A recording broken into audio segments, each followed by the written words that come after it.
సమర్ ఇన్సైట్స్కి స్వాగతం. మిత్రులారా, ఈ ఛానల్ మీకు నచ్చినట్టయితే మీ బంధుమిత్రులకు షేర్ చేయండి, అలాగే బెల్ ఐకాన్ని క్లిక్ చేయండి అండ్ సబ్స్క్రైబ్ బటన్ని నొక్కండి. ఈ నెలలో పాకిస్తాన్ పైన దాడి. మనం ఇక్కడే ఉండి మన రాకెట్ లాంచర్లతో పాకిస్తాన్ పైన విరుచుకుపడ్డాం. అలాగే బ్రహ్మోస్ యొక్క శక్తి ఏంటో తెలిసింది. ఈ యుద్ధంలో ఆయుధాలు, సైనికులు, అలాగే మన అధికారులందరూ కూడా ఎంతో చాకచక్యంగా పాకిస్తాన్ని మట్టి కట్టించారు. వీరందరిలో కూడా కనపడని ఒక యోధుడు వారు వెన్నంటే ఉండి పాకిస్తాన్ పైన ఈ విజయాన్ని అందించారు. ఆ యోధుడు మనకెవరికి కనబడాడు, పైనుంచే వస్తాడు. పైనుంచి వచ్చి ఎవ్వరికి కనపడకుండా దాడి చేస్తాడు. ఈసారి పాకిస్తాన్ పైన జరిగింది ముమ్మాటికి ఒక నూతన తరం యొక్క దాడి. ఇది మనకి కంటికి కనపడదు, కానీ తన పని తాను చేసుకుంటూ వెళ్ళిపోతాడు. ఆ యోధుడు మనకెవరో కాదు, మన ఇస్రో వాళ్ళు డెవలప్ చేసి మన జాతికి అందించిన నావిక్ అని GPS సిస్టమ్. ఇది మన యొక్క బ్రహ్మోస్ మిసైల్స్ కావచ్చు, వేరే మిసైల్స్ని మనం ఎక్కడ టార్గెట్ చేసామో అక్కడ కరెక్ట్గా ఏమాత్రం తేడా లేకుండా ఎక్కడైతే మనం గురి చూసామో అక్కడే పడేలాగా చేస్తాం.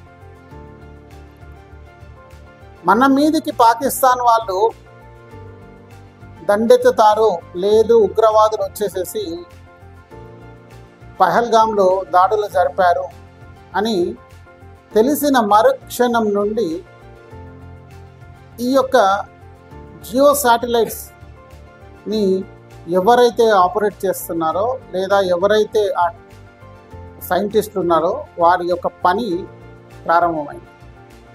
ఉగ్రవాదులు ఎక్కడ ఉన్నారు, వాళ్ళ కదలికలు ఏంటి, పాకిస్తాన్ ఆయుధ సంపత్తి ఎక్కడుంది, మిలిటరీ ఆపరేషన్స్ ఎక్కడ జరుగుతున్నాయి, అలాగే ఉగ్రవాదులకి పాకిస్తాన్ దగ్గర నుండి ఆయుధాలు ఎక్కడి నుంచి ఏ వార్ బేస్ నుంచి అందుతున్నాయి అనేది ఖచ్చితంగా మనకి నావిక్ తెలియజేస్తుంది.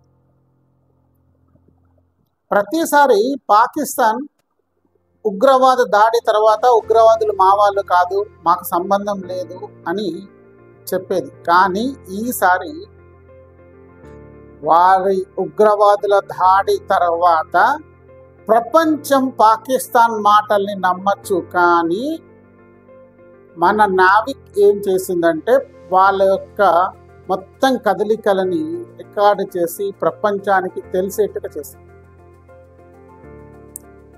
ఉగ్రవాదులకి ఆయుధాలన్నీ కూడా నూర్ఖాన్ ఎయిర్ బేస్ నుండి వస్తున్నాయని తెలియచెప్పింది కూడా మన నావికే.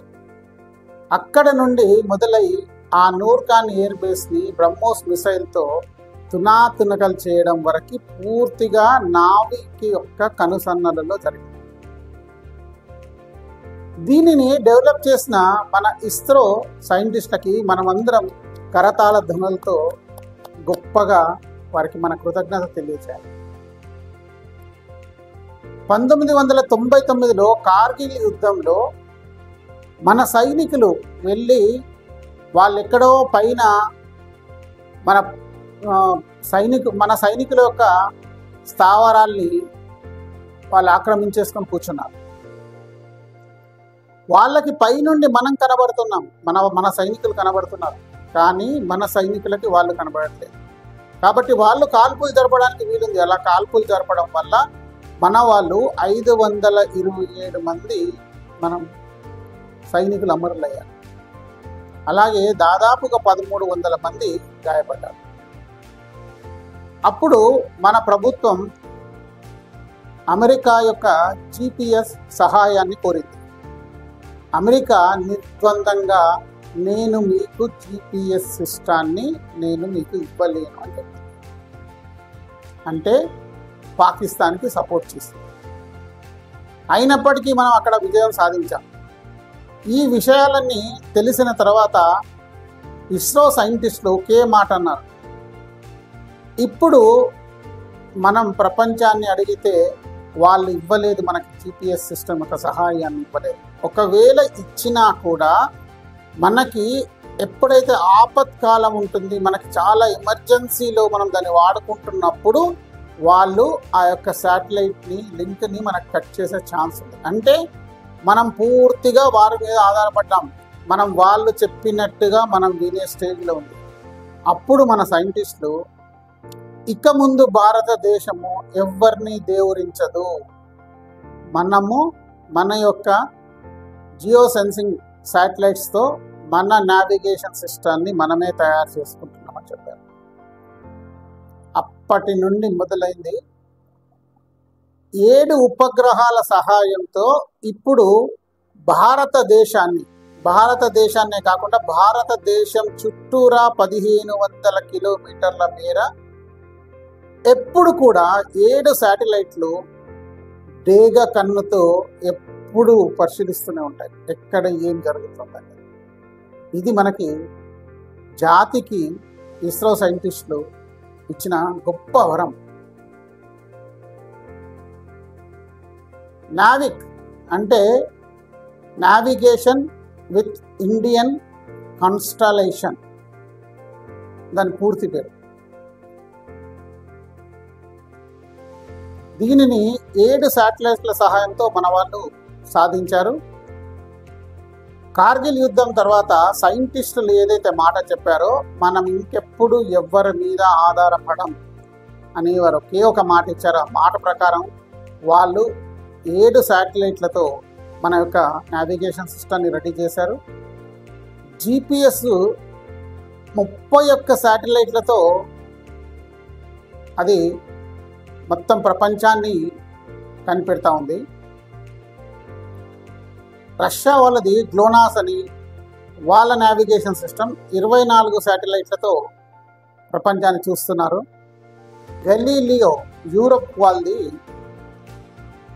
28 శాటిలైట్లతో మొత్తం వాళ్ళ నావిగేషన్ సిస్టమ్ని తయారు చేస్తున్నారు. అయితే మనకి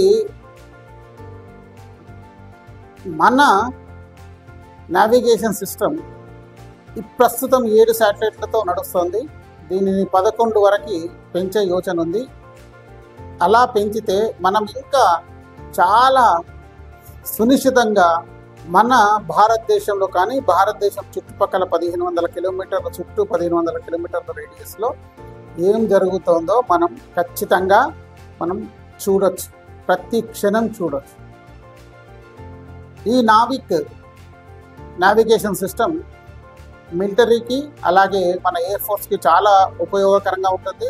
మన నావీకి అంటే మన రక్షణ దళాలకి ఇది S బ్యాండ్ వర్త్తో నడుస్తుంది.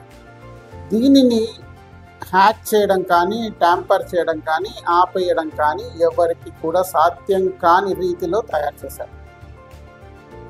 ఇప్పుడు ఇది మనకి పారామిలిటరీ దళాలకు కానీ లేకుంటే రా వంటి ఏజెన్సీలకు కానీ ఇది ఒక ప్రత్యేకమైన కవచం లాగా తయారైపోయింది. అంటే వాళ్ళు ఇక్కడే ఉండి ఎక్కడ ఎవరు ఏం చేస్తున్నారనేది చాలా సునిశ్చితంగా చూడడానికి వీలవుతుంది. ఇక ముందు జరిగే యుద్ధాలన్నీ కూడా మనకి అన్ని డిజిటల్ యుద్ధాలే. లాంగ్ రేంజ్ మిసైల్స్, అలాగే డిజిటల్ మైన్స్, లేదు డ్రోన్స్, వీటన్నిటితో మనకు ఇంతకుముందు సాంప్రదాయ యుద్ధ రీతిలో జరిగినట్టుగా యుద్ధం కాకుండా పూర్తిగా డిజిటల్ వార్తో జరుగుతుంది. అందుకే ప్రపంచం మొన్న జరిగిన దాడులు, పాకిస్తాన్ మీద మనం చేసిన దాడుల తర్వాత ప్రపంచం నివ్వెరపోతోంది. ఇంత ఖచ్చితమైన సమాచారాన్ని తీసుకొని ఇంత ఖచ్చితంగా అంటే పిన్ పాయింట్ లెవెల్లో తేడా లేకుండా మనం ఎక్కడైతే మన బ్రహ్మోస్ మిసైల్ని కానీ వేరే మిసైల్స్ని మనం ఎక్కడైతే వాటిని సంధించామో అది వెళ్ళి ఆ యొక్క టార్గెట్ని 100% ఖచ్చితత్వంతో పేల్చేసింది. అందుకే ఇప్పుడు ప్రపంచం మన వైపు చూస్తుంది. ఎందుకంటే ఇంతకుముందు ప్రపంచం మనపై విశ్వాసాన్ని ఉంచలేదు, అలాగే మనకి వాళ్ళ యొక్క నావిగేషన్ సిస్టమ్ని అందించలేదు. కానీ ఇప్పుడు ప్రపంచమంతా మన వైపే చూస్తుంది నావిక్ సహాయంతో. ఇకపైన పాకిస్తాన్ ఒకవేళ మన వైపు చూస్తే చాలు, దాడి చేయాల్సిన అవసరం లేదు. పాకిస్తాన్ మన వైపు చూస్తుంది అని డౌట్ వస్తే కూడా పాకిస్తాన్ పైన మిసైల్స్ కురిపించడానికి నావిక్ డేగ కన్నుతో ఎప్పుడు కూడా రెడీగా ఉంటుంది. అప్పుడు పాకిస్తాన్ యొక్క నాశనం ఆకాశాన్ని చీలుస్తూ వచ్చేసి పాకిస్తాన్ని నాశనం చేస్తాం. మనమందరం కూడా గర్వపడాల్సిన ఇలాంటి ఒక సందేశాన్ని అందరికీ తెలియచేయాల్సిన అవసరం ఉంది.